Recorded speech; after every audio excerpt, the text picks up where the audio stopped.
두 마음에 대해서 좀 다루려고 합니다. 두 마음. 결국에는 우리가 주님께서 기뻐하시는 마음이 아니라 다른 마음과 싸우고 있다라는 면에서 결국에는 모든 마음의 문제가 두 마음의 문제이라고 말할 수 있습니다. 두 마음의 전쟁이라고 말할 수 있어요. 두 가지 마음을 우리가 품을 수 없다라는 겁니다. 하나님을 기쁘시게 하고 싶어하는 마음과 그리고 나 자신을 기쁘게 하고 싶어하는 그 마음이 공존할 수 없다라는 거예요. 우리는 결국에는 한 가지 마음으로 우리 마음을 지켜내야 합니다. 그래서 마지막으로는 두 마음을 말씀으로 어떻게 지킬 것인지 야고보서 4장 1절에서 10절 말씀을 주로 살펴보면서 하나님 말씀을 나누도록 하겠습니다. 제가 직장에 들어갔을 때 가장 충격적인 것 중에 하나가 같이 입사한 동기가 이제 저랑 시간을 많이 보냈어요. 같이 이야기도 많이 하고 마지막에 제가 퇴직할 때는 그 친구를 데려다 놓고 몇 시간씩 이제 하나님 복음을 전하고 내가 너한테 이걸 안 전하면 후회할 것 같아라고 하면서 계속 듣든지 안 듣든지 막 계속 복음을 전한 적이 있었습니다. 어떤 아파트 놀이터에서 전했었는데 지금까지 저한테 전화가 와요. 제 기도 제목에 전도 대상으로 올라와 있는 친구 중에 하나입니다. 조 목사님 술 한잔 해야지 막 이러면서 전화가 와요. 그래서 교회를 다니긴 하는데 저랑 이야기하면서 교회를 다니기 시작하긴 했는데 계속 술 먹자 그래서 제가 다시 놀이터 가고 싶어? 막 이러거든요. 몇 시간씩 다시 복음 들어볼래? 막 이렇게 이제 얘기를 하는데 그 친구가 이제 처음에 입사했을 때 저에게 자기는 월화수목금토일 만나는 여자친구가 다르다 이렇게 얘기한 적이 있어서 굉장히 충격을 받았었습니다. 그게 자랑인가 싶기도 했고 그게 가능한가? 라는 생각도 들었어요. 어떻게 그 많은 사람에게 마음을 다 나눠줄 수 있냐? 이런 식으로 제가 좀 추궁하듯이 물어보니까 이렇게 대답을 했었습니다. 내 마음은 한 여성만 품기에는 너무 크고 넓다. 어떠세요? 기가 막힌 대답이죠? 기가 막힌 대답입니다. 물론 우리 마음도 여러 사람을 사랑하고 여러 사람을 품는 것이 가능하기는 합니다. 서로 배타적이지 않은 관계들은 가능해요.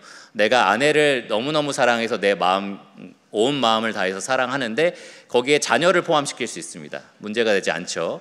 거기에 손자, 손녀를 포함할 수도 있습니다. 전혀 문제가 되지 않아요. 거기에 우리 사랑하는 성도들을 품을 수도 있습니다. 한 마음으로 여러 대상을 품는 것 충분히 가능한 일이에요. 서로 배타적이지 않을 때 그렇습니다. 그런데 서로 배타적인 관계, 앞서 말씀드린 것처럼 이성교제 대상처럼 서로 배타적인 관계, 둘 이상을 품을 수 없는 그러한 관계에 있어서는 우리는 절대로 한 마음으로 두 대상을 품을 수가 없습니다.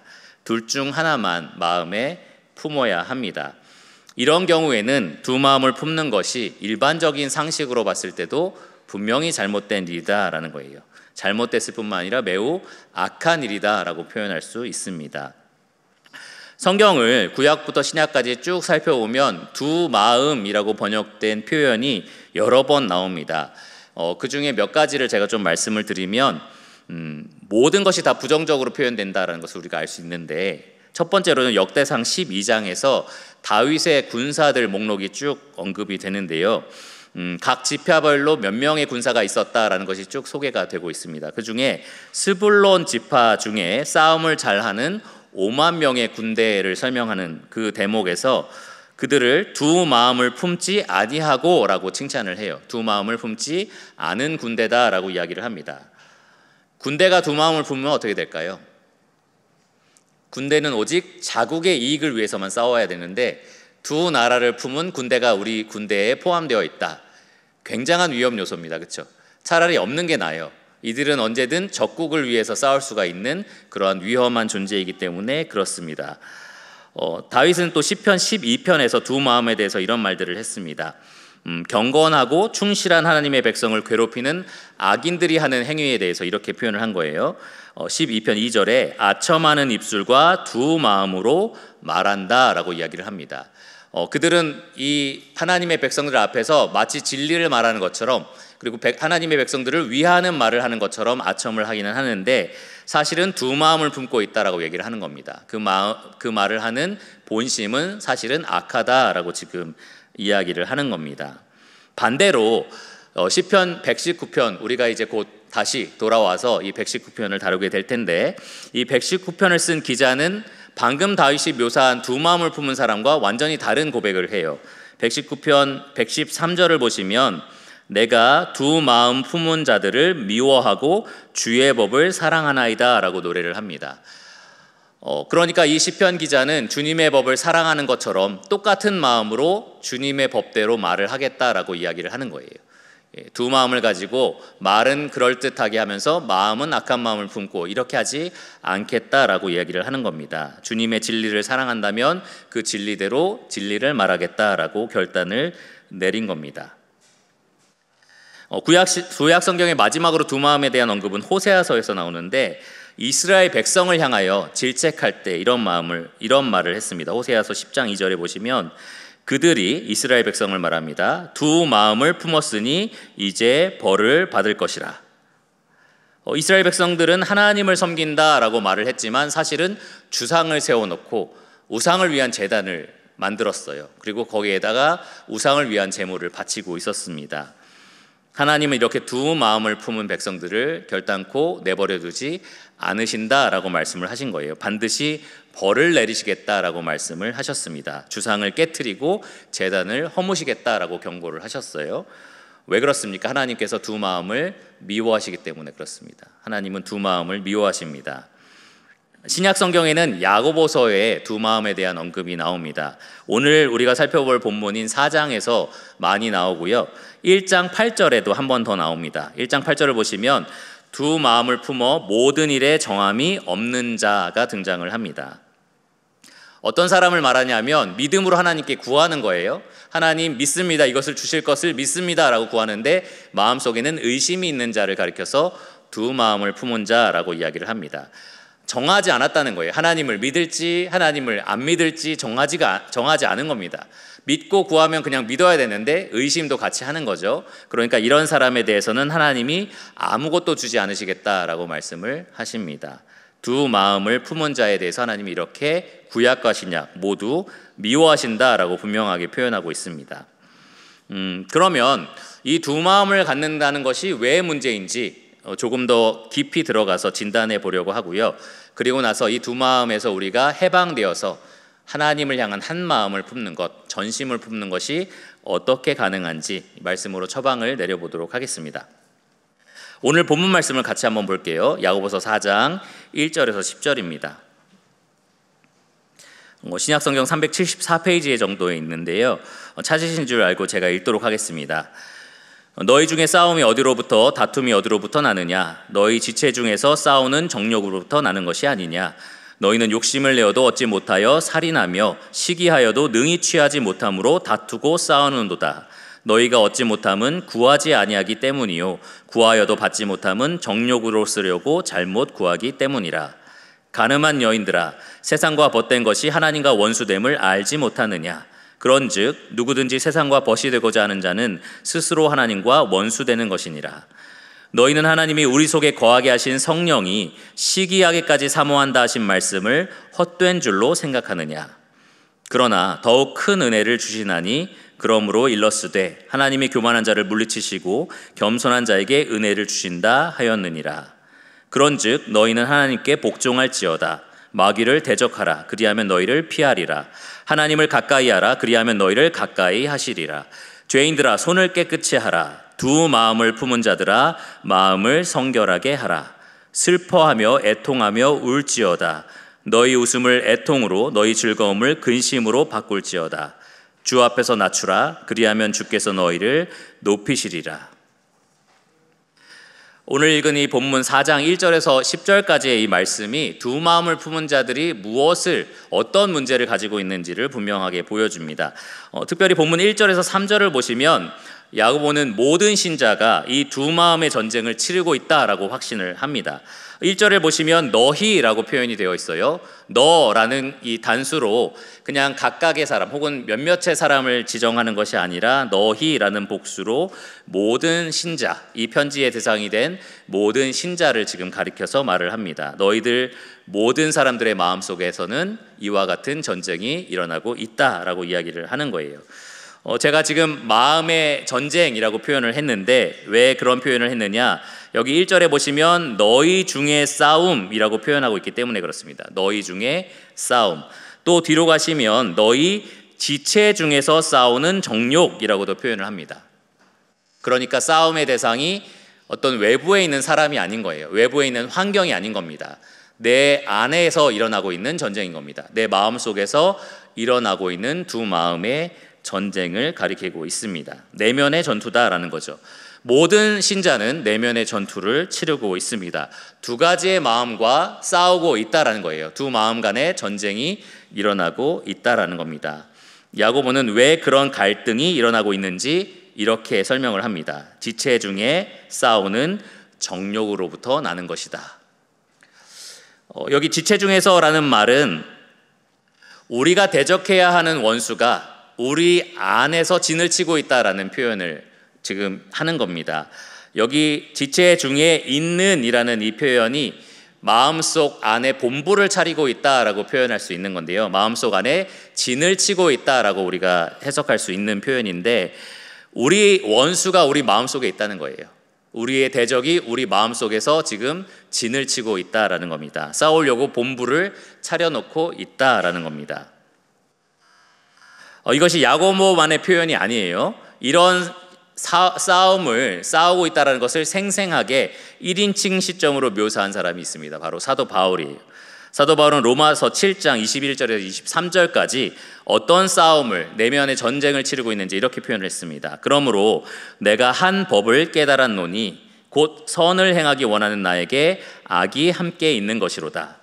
내 마음속에 선과 악이 같이 공존한다라고 지금 얘기를 하는 겁니다. 두 가지 마음이 있다라고 얘기하는 거예요. 내 속사람으로는 하나님의 법을 즐거워하되 내 지체 속에서 한 다른 법이 내 마음의 법과 싸워 내 지체 속에 있는 죄의 법으로 나를 사로잡는 것을 보는도다.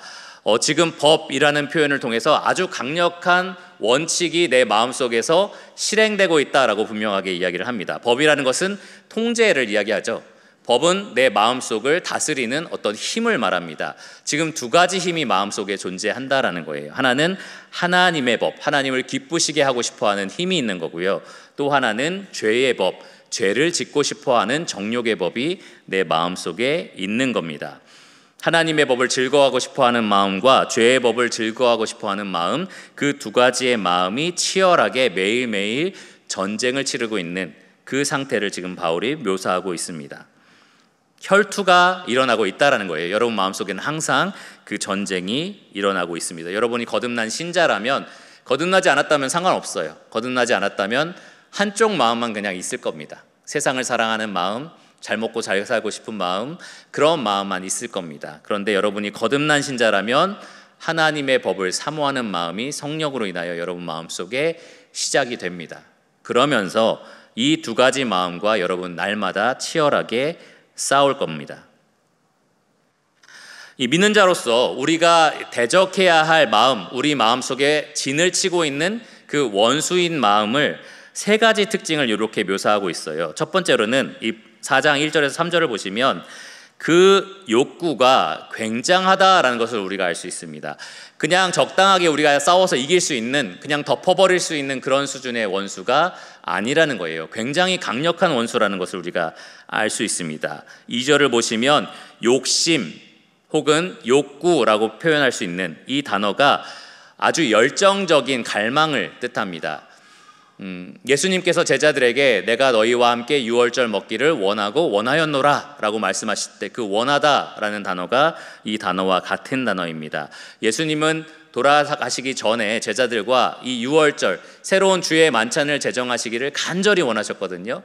그러한 간절함이 여러분 마음속에 진치고 있는 악한 마음에 존재한다라는 거예요. 그만큼 강렬하다라는 겁니다. 여기에 또 시기라는 표현도 나와 있어요.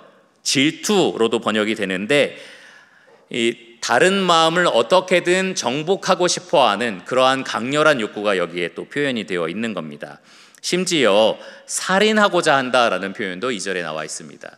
여러분을 대적하는 이 원수된 마음은 그만큼 강력합니다. 내가 싸워서 이길 수 있을까라는 생각이 들 정도로 아주 강력한 욕구가 여러분 마음속에 도사리고 있는 겁니다.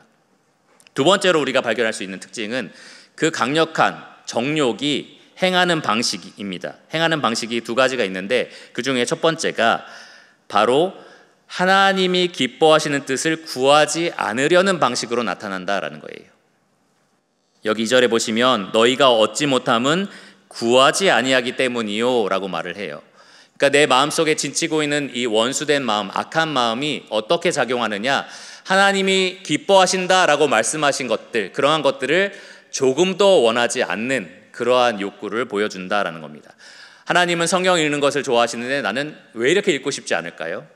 하나님은 나에게 기도하라라고 하셨는데 나는 너무너무 기도하는 게 귀찮은 겁니다.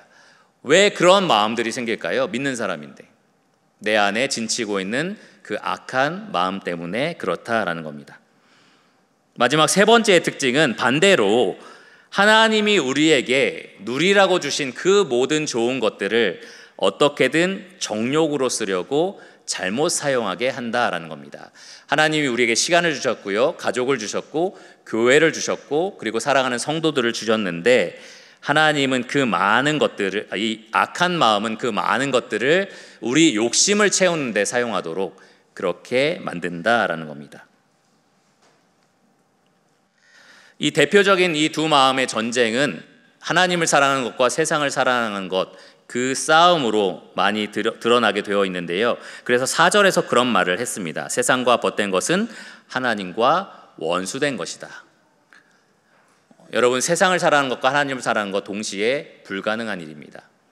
세상을 사랑하면 여러분 안에 있는 그 악한 정욕이 이 세상을 하나님이 우리에게 주신 것대로 하나님을 기쁘시게 하고 하나님을 영화롭게 하는 대로 사랑하게 하지 못하게 하기 때문에 그렇습니다. 여러분 안에 있는 정욕은 세상만 사랑하게 만듭니다. 나의 유익을 위해서, 나의 정욕을 채우기 위해서 세상을 사랑하게 만듭니다. 그래서 결국에는 하나님과 원수가 되게 하는 겁니다. 그래서 야고보는 분명하게 이야기를 해요. 세상과 벗된 것은 곧 하나님과 원수된 것이다. 누구든지 세상과 벗이 되고자 하는 자는 스스로 하나님과 원수되는 것이다 라고 분명하게 이야기를 합니다. 둘 다 사랑할 수는 없다 라고 이야기하는 거예요. 세상을 사랑하려고 하는 그 마음이 얼마나 강렬한지 여러분도 아실 겁니다. 저도 너무 잘 알고 있습니다. 세상이 말하는 이생의 자랑과 안목의 정욕과 이 여러 가지 것들을 내가 얼마나 원하는지 여러분 느끼고 계시잖아요.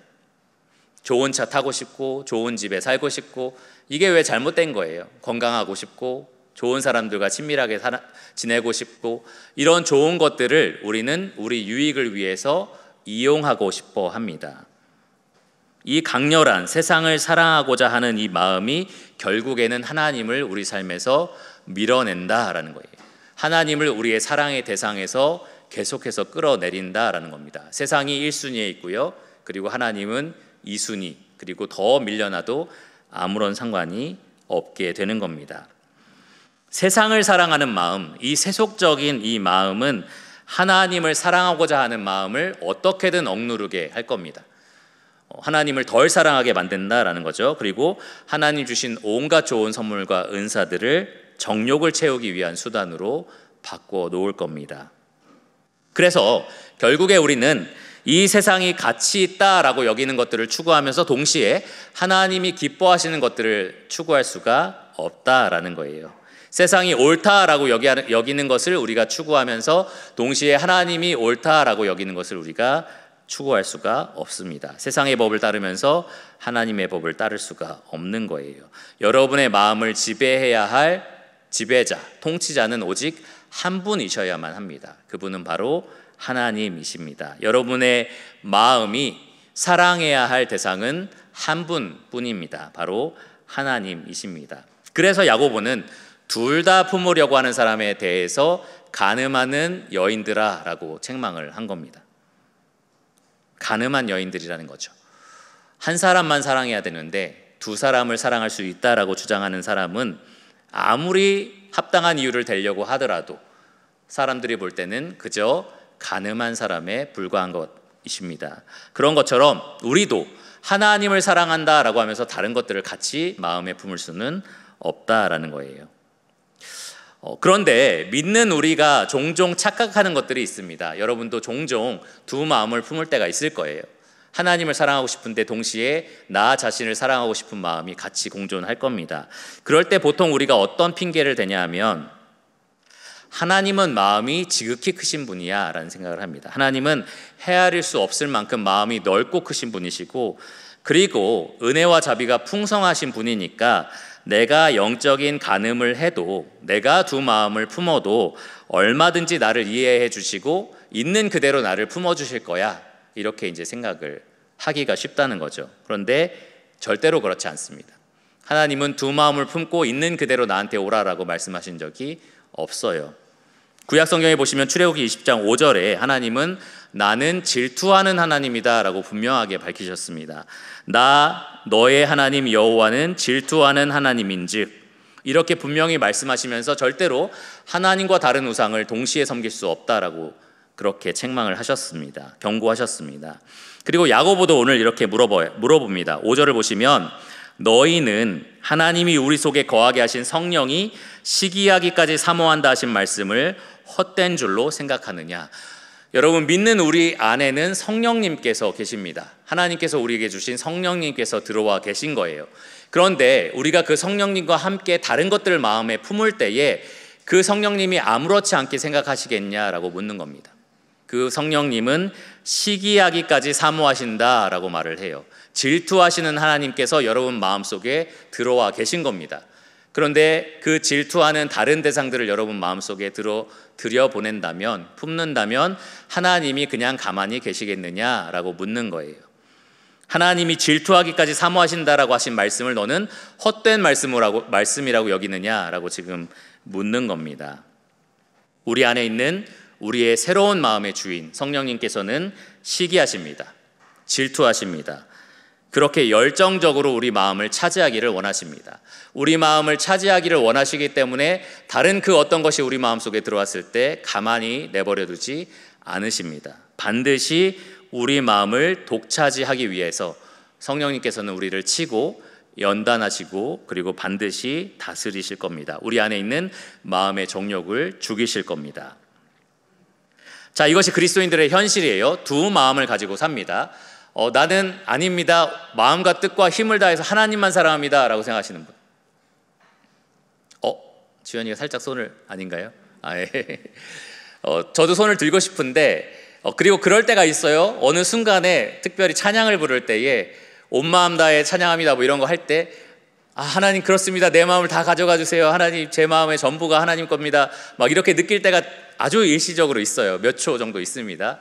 그런데 순간적으로 그 마음이 둘로 나눠지기가 얼마나 쉬운지 모릅니다. 다른 것들이 내 마음을 쉽게 차지하기가 얼마나 쉬운지 몰라요. 어떤 일이 터졌을 때에 염려가 생기고 근심이 생기고 좌절이 생기고 상처가 생기고 이럴 때마다 내 마음에 다른 마음들이 쉽게 침투합니다.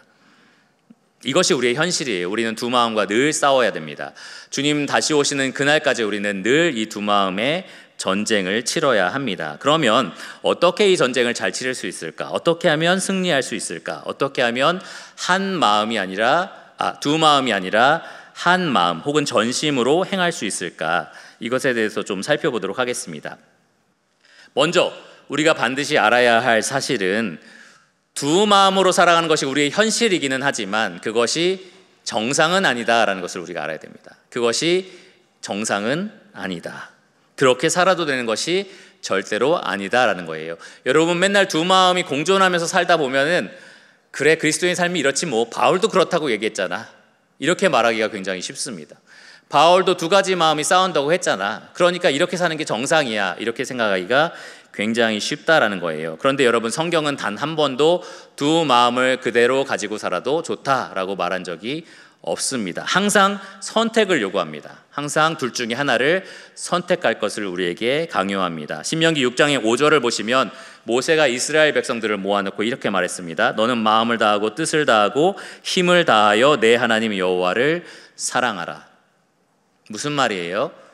전심으로 하나님만 사랑하라 라는 말입니다. 전심으로 하나님만 사랑하라. 여호수아도 이렇게 요구했습니다. 여호수아 24장 15절을 보시면 너희가 섬길 자를 오늘 택하라. 오직 나와 내 집은 여호와를 섬기겠노라. 선택을 요구하는 겁니다. 이때 이스라엘 백성들이 그랬거든요. 여호와만 섬길 겁니다. 우리 하나님만 섬길 거예요 라고 막 계속 얘기하는데 여호수아는 계속 여러 번 택하라고 얘기를 합니다. 왜 그렇습니까? 그들이 집에 자기 주머니에 우상을 잔뜩 가지고 있는 채로 우리는 하나님만 섬길 겁니다 라고 말을 하고 있으니 그러지 말고 선택해라. 가지고 있는 것을 다 버려라 라고 여호수아가 계속해서 요구했던 겁니다. 엘리야도 마찬가지입니다. 엘리야도 바알 선지자들을 다 모아놓고 그들을 척결시켰어요. 그리고 이 이스라엘 백성들 앞에서 이런 말을 했습니다. 열왕기상 18장 21절을 보시면 너희가 어느 때까지 둘 사이에서 머뭇머뭇하려느냐. 여호와가 만일 하나님이면 그를 따르고 바알이 만일 하나님이면 그를 따를지니라. 선택하라는 거죠. 바알을 섬길 거면 차라리 바알만 섬기고 여호와를 섬길 거면 여호와만 섬겨라. 둘 중에 하나만 선택하라 라고 분명하게 이야기를 한 겁니다. 예수님도 그래요. 예수님도 마태복음 6장 24절에 보면 이렇게 말씀하셨습니다. 한 사람이 두 주인을 섬기지 못할 것이니 혹 이를 미워하고 저를 사랑하거나 혹 이를 중히 여기고 저를 경히 여김이라. 둘 다 똑같이 사랑하는 것은 불가능하다라고 말씀하신 거예요. 결국에는 한 대상만을 사랑하기로, 마음에 품기로 선택해야 된다라고 분명하게 말씀하신 겁니다. 마지막으로 계시록 말씀에 보시면 여러분 상상할 수 있는 교회가 있을 겁니다. 이것도 아니고 저것도 아니었던 교회, 차지도 않고 뜨겁지도 않았던 교회. 어디죠? 라오디게아 교회입니다. 이 교회에 대해서 예수님은 아주 무섭게 경고하셨습니다. 예수님께서 말씀하시기를 계시록 3장 15절과 16절인데요. 네가 차지도 아니하고 뜨겁지도 아니하도다. 네가 차든지 뜨겁든지 하기를 원하노라. 하나만 선택하라는 겁니다. 네가 이같이 미지근하여 뜨겁지도 아니하고 차지도 아니하니 내 입에서 너를 토하여 버리리라. 여러분, 하나님은 두 마음을 가진 자를 있는 그대로 품으시는 분이 아닙니다. 하나님은 그 입에서 토하시는 분입니다. 그것을 역겹게 여기신다라는 거예요. 우리가 하나님께 다시 회복되어서 그 품에 안기려면 우리는 반드시 한 마음을 가지고 주님께 나와야 합니다. 회개하고 돌이켜서 한 마음, 전심으로 하나님을 사랑하는 마음으로 다시 하나님께 나와야 한다라는 거예요. 지난 과거에 두 마음을 품고 하나님과 세상 사이에서 갈팡질팡하고 하나님과 정욕 사이에서 갈팡질팡했던 그 과거는 사실 중요하지 않아요. 하나님께 나올 때에 그 죄를 회개하고 이제는 하나님만 사랑하겠다라는 마음으로 나와야 한다라는 겁니다. 아무런 선택도 하지 않고 두 마음을 그대로 품은 채로 하나님께 나와서 있는 그대로 사랑해달라라는 것은 성경이 말하고 있는 회개가 아니다라는 겁니다. 성경은 반드시 하나를 선택할 것을 우리에게 요구합니다. 그러니까 여러분 반드시 기억하셔야 돼요. 두 마음은 우리가 절대로 품지 말아야 할 마음이다라는 겁니다. 그런데도 많은 신자들은 너무나 태평하게 두 마음을 그냥 있는 그대로 가지고 살아갑니다. 그렇게 하나님을 멸시하면서 하나님이 역겹게 여기는 그 두 마음을 그냥 있는 그대로 가지고 있으면서 일주일을 늘 살아가고요. 그리고 주일에 와서는 그 두 마음을 가진 채로 예배를 드립니다. 한쪽 마음으로 하나님을 예배 드리는 거죠. 하나님 사랑합니다, 감사합니다, 구원해 주셔서 고맙습니다 라는 예배를 드리고 또 한쪽 마음은 있는 그대로 가지고 있다가 예배당을 나가면 다시 그 마음을 가지고 세상과 함께 벗되어서 살아가는 겁니다.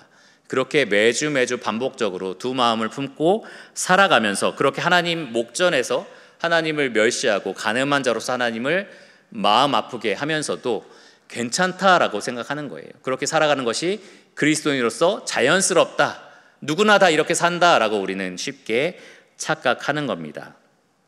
마음으로 하나님을 두고 간음하고 있으면서 애통해하지도 않고 슬퍼하지도 않는 그러한 상태가 정말로 두 마음을 가진 사람의 가장 치명적이고 가장 비참한 그러한 모습이라고 말할 수 있습니다.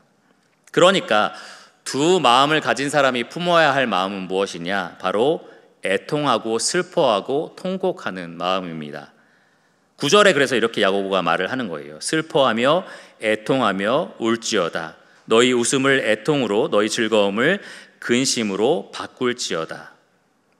여러분, 이 표현이 담고 있는 무게를 여러분 느끼시기를 바랍니다. 이렇게 살면 안 되는데, 언젠가 하나님께 마음을 조금 더 써야지, 나중에 나이 들면 조금 더 하나님께 전심을 드려야지, 지금은 어쩔 수 없어, 바쁘니까, 이런 수준의 그러한 회개를 요구하는 것이 절대 아니라는 거예요. 슬퍼하라는 겁니다. 내 가슴을 치라는 겁니다. 내가 이 두 마음을 가지고 살아왔다는 사실에 대해서 하나님 앞에서 애통히 여기라라는 겁니다. 정말로 죄책감을 가지고 불편함을 가지고 그리고 뉘우치라라는 겁니다. 마치 간음한 자가 자기 배우자 앞에서 자기의 그 불륜 죄를 가지고 진심으로 사죄하는 것처럼, 그 죄가 나의 배우자, 사랑하는 그 배우자의 가슴을 아프게 하고 찢어놓은 것에 대해서 정말로 통회하는 마음을 가지고 나오는 것처럼, 그렇게 하나님 앞에 두 마음을 품은 것에 대해서 철저하게 뉘우쳐야 한다라는 거예요. 슬퍼해야 한다라는 겁니다. 그런 마음을 야고보는 주 앞에서 낮추는 것이라고 10절에 표현을 했습니다. 주 앞에서 자신을 낮추는 것, 자기의 마음 상태를 있는 그대로 하나님 앞에 보여주는 겁니다. 이렇게까지 내가 하나님 앞에서 죄를 졌습니다. 이런 마음이 하나님의 마음을 근심하게 했습니다. 자기의 아들을 내어주신 하나님의 그 사랑을 내가 이토록 배반하면서 살았습니다 라고 내 마음을 낮추어서 하나님께 표현하는 겁니다. 그냥 나 혼자 그 마음을 가지고 있는 게 아니에요. 주 앞에서 낮추라 라고 되어 있습니다. 주님 앞으로 그 마음을 가지고 나오는 겁니다. 상한 심령을, 통회하는 마음을 하나님 앞에 내려놓는 겁니다. 그럴 때 회복이 있다고 말해요. 6절을 보시면, 그러나 더욱 큰 은혜를 주시나니 그러므로 일렀으되 하나님이 교만한 자를 물리치시고 겸손한 자에게 은혜를 주신다 하였느니라. 애통해하고 슬퍼하고 통곡하는 그 사람에게 하나님은 은혜를 주십니다. 겸손히 자기를 낮추는 자를 하나님은 높이십니다. 자기를 교만하게 높이는 자를 하나님은 절대로 높이는 자에게 하나님은 절대로 은혜를 베풀지 않으십니다. 여기 보시면 하나님은 그런 자를 물리치신다라고 되어 있어요. 받아주지 않으신다는 거예요. 철저하게 자신을 낮추지 않는 자를 하나님은 절대로 받아들이지 않으십니다. 회개해야 된다는 거예요. 두 마음을 가진 사람이라면 반드시 회개해야 한다라는 겁니다. 아무렇지 않게 두 마음을 가지고 나와서 가식적으로 하나님 앞에서 죄책감을 가진 것처럼, 불편한 마음을 가진 것처럼 그렇게 행동해서는 은혜를 입을 수가 없습니다. 하나님은 그들을 물리치실 겁니다. 반드시 그 입에서 토해내실 겁니다. 오히려 겸손히 애통하게 여기는 자를, 우는 자들을 하나님은 반드시 은혜를 베푸시고 붙드실 겁니다. 그러니까 우리가 제일 먼저, 두 마음을 가진 자로서 제일 먼저 해야 될 것은 통회하는 마음을 가지고 회개하는 거예요. 하나님 앞에 정말로 진심으로 내가 두 마음을 가지고 주님을 섬겨왔습니다. 내가 계속해서 두 마음을 가진 채로 이것이 당연하다고 여겨왔습니다. 이렇게 통회하는 마음을 가지고 회개하는 겁니다. 그 다음에 우리가 해야 할 일이 있어요. 그 다음에 해야 할 일은 하나님의 은혜를 힘입어서 우리 지체 중에 진을 친 그 악한 마음을 제거하는 겁니다. 죽이는 겁니다. 7절과 8절을 보세요. 그런즉 너희는 하나님께 복종할지어다. 마귀를 대적하라. 그리하면 너희를 피하리라. 하나님을 가까이 하라. 그리하면 너희를 가까이 하시리라. 죄인들아 손을 깨끗이 하라. 두 마음을 품은 자들아 마음을 성결하게 하라. 통회하는 마음을 가지고 하나님께 가까이 나간 자는 하나님이 가까이 하시겠다라고 약속을 하십니다. 그리하면 너희를 가까이 하시리라. 하나님이 우리에게 가까이 하시면 하나님은 우리가 마귀를 대적할 수 있도록, 그리고 하나님 말씀에 순종할 수 있도록 힘을 주실 겁니다. 우리가 마귀를 대적할 때 마귀가 우리를 피하는 거예요. 우리가 뭐 대단한 존재입니까? 마귀가 우리를 피하게. 그런데 하나님이 우리 가까이에 계시고 우리와 함께 싸우시기 때문에 마귀가 피하는 겁니다. 그 정욕을 가지고 마귀가 우리를 유혹하거나 시험에 빠지지 않을 수 있도록 하나님께서 우리를 도와주시는 겁니다. 그리고 여기 보시면 두 가지를 지금 깨끗이 하라고 말을 하고 있습니다. 하나는 마음, 두 마음을 품은 자들에게 마음을 깨끗하게 하라, 성결하게 하라 라고 말하고 있고요. 두 번째로는 죄인들에게 손을 깨끗이 하라 라고 말을 합니다. 사실 두 마음을 품은 사람은 마음의 죄를 먼저 진 거고요. 그리고 나서 두 마음 때문에 벌어지는 여러 육신의 죄를 짓게 됩니다. 행동의 죄를 진다라는 거예요. 마음만 죄로 찬 것이 아니라 행동도 반드시 죄를 짓게 되어 있습니다. 죄의 열매를 맺는 거죠. 그런데 이 두 가지를 다 깨끗하게 하라라고 말을 하는 겁니다. 너희 마음에서 죄를 제거하라. 너희 행동에서, 삶에서 죄를 제거하라라고 지금 이야기를 하는 겁니다. 우리가 하나님께 통회하는 마음으로 가까이 간다면 하나님 우리에게 가까이 오셔서 우리가 마음에서 죄를 제거할 수 있도록, 그리고 행동에서 죄를 씻어낼 수 있도록 우리를 도와주실 겁니다. 여기 지금 성결하게 하라, 손을 깨끗이 하라, 이 두 가지 표현 다 부정 과거형이 사용되어 있습니다. 사실 현재형이 사용될 거라고 생각했어요. 계속해서 죄를 제거해 나가라, 반복해서 죄와 싸워라, 이렇게 말하실 줄 알았는데 부정 과거형이 사용되었습니다. 왜 이것이 사용되었을까? 부정 과거형이 종종 어떨 때 사용되냐 하면 아주 시급하게 해결해야 될 일, 아주 중요하게, 그러니까 빠르게 해결해야 될 일에 대해서 부정 과거형 동사가 사용이 됩니다. 그러니까 여러분, 죄를 여러분 삶에서 제거하는 것, 특별히 마음속에 있는 두 마음 가운데 이 악한 정욕을 제거하는 것은 가만히 내버려 두면서 언젠가 되겠지라고 할 수 있는 일이 아니라는 거예요. 성급하게, 중요하게, 급하게 처리해야 될 일이다라는 겁니다.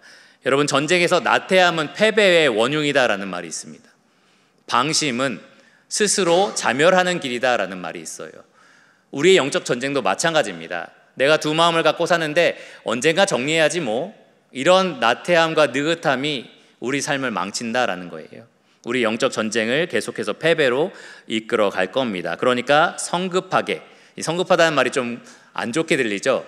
속히, 즉시 처단하라라는 겁니다. 여러분 마음속에 있는 두 마음 그냥 내버려 두지 마시기 바랍니다. 반드시 전심으로 하나님을 사랑하는 것, 전심으로 하나님을 예배하는 것, 그것으로 여러분 돌이키시기를 바랍니다. 여러분 삶에 지금 열매 맺고 있는 여러 가지 죄악들 그냥 내버려 두지 마시기를 바랍니다.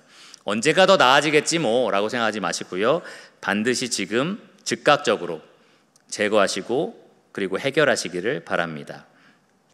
하나님을 가까이 하는데 방해가 되는 것을 모두 버리시기를 바랍니다.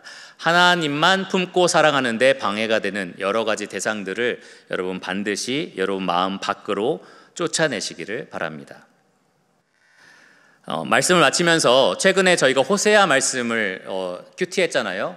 리딩 지저스를 통해서 호세아 말씀을 쭉 읽는데 그런 생각을 해봤습니다. 여러분도 아마 호세아를 읽을 때마다 느끼실 거예요.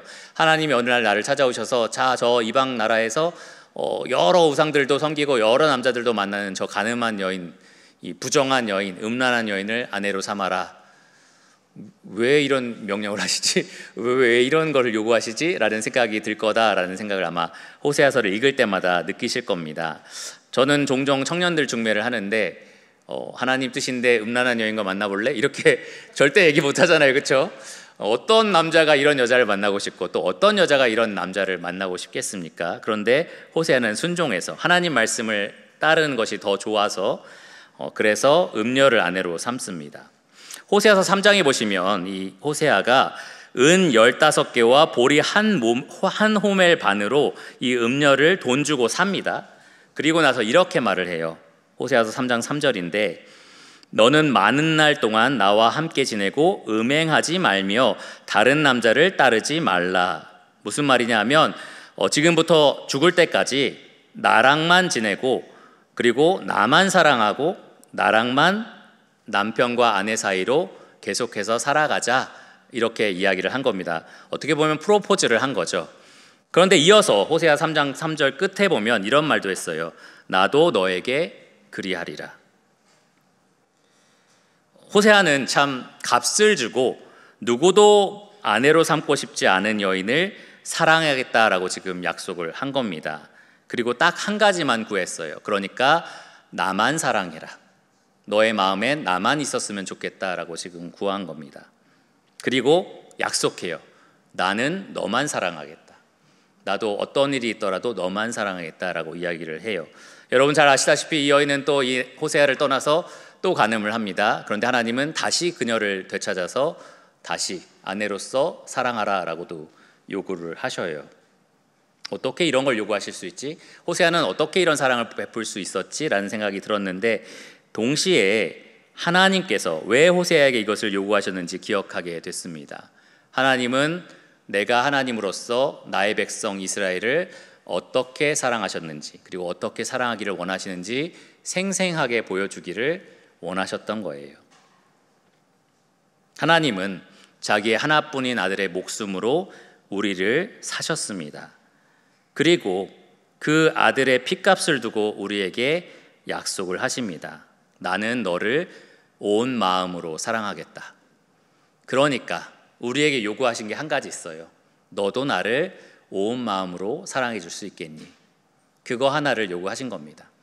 내가 너를 아들의 목숨값으로 사서 너를 영원히 너만을 사랑할 건데 너도 나를 사랑해 줄 수 있겠니? 나만을 사랑할 수 있겠니? 라고 물어보신 겁니다.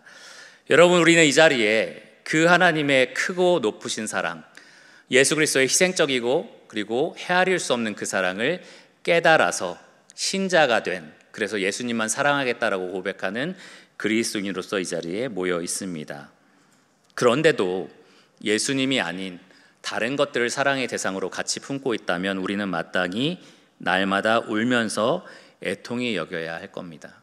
하나님, 제가 또 간음을 했습니다. 하나님, 제가 또 하나님만 사랑하는데 실패했습니다. 통회하면서 다시 온 마음으로 하나님만 사랑할 것을 결단하면서 하나님께 나와야 할 겁니다. 주님, 제가 진심으로 그리고 전심으로 주님만 사랑하겠습니다라고 날마다 고백해야 할 겁니다. 그렇게 한다면 하나님께서 우리 가까이 오셔서 우리가 그런 전심으로 하나님을 사랑할 수 있도록 우리를 지켜주실 겁니다. 우리 마음을 깨끗하게 해주실 겁니다. 우리 손을 정결하게 만들어 주실 겁니다. 그렇게 우리 전부를 하나님께 드렸으면 좋겠습니다. 살아가면서 정말 우리 마음의 일부만 하나님께 드리는 것이 아니라 전부를 하나님께 드렸으면 좋겠습니다. 그게 하나님께 합당하지 않나요? 그게 하나님께 정말로 합당한 마음이 아닐까요? 우리 정말 전심으로 하나님을 사랑하다가 하나님을 만나서 내가 하나님을 전심으로 사랑하다가 이제 하나님을 만납니다라고 고백하게 되기를 바랍니다. 기도하고 말씀을 마치겠습니다. 하나님, 감사합니다.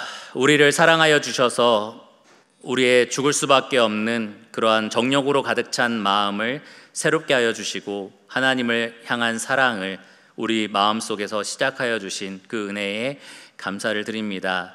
하나님, 우리가 두 마음으로 날마다 치열하게 싸우고 있다는 것을 하나님 누구보다 잘 아십니다. 우리 육신이 연약하여서 육신의 정욕에 질 때가 얼마나 많은지 주님께서 친히 육신을 입고 이 땅에 오신 분으로서 동정하시고 다 아십니다. 그러나 하나님, 우리가 이것을 당연한 것으로 여기지 않게 하여 주시기를 원합니다. 두 마음을 품고 하나님을 만나고 하나님을 사랑하는 것이 지극히 자연스럽고 당연하다라고 여기지 않게 하여 주시기를 원합니다. 하나님, 우리가 날마다 울며 슬퍼하며 통회하는 마음으로 우리 마음을 성결하게 하여 주시기를 원합니다. 주께서 우리에게 모든 것을 주시고 그 마음을, 온 마음을 주신 것처럼 우리도 온 마음을 주님께 바치기를 원하오니 하나님, 우리가 날마다 그렇게 살아갈 수 있도록, 하나님만 사랑할 수 있도록, 하나님만 바라보고 따를 수 있도록 우리를 지켜주시고 보호하여 주시기를 원합니다. 하나님, 우리의 진심을 아십니다. 우리는 진심으로 하나님만 사랑하기를 원합니다. 하나님, 우리의 진심으로 그렇게 살아갈 수 있도록 힘을 주시고 또 지혜를 내려주시기를 간절히 구합니다. 모든 것을 예수님 이름으로 감사하며 기도드렸습니다. 아멘.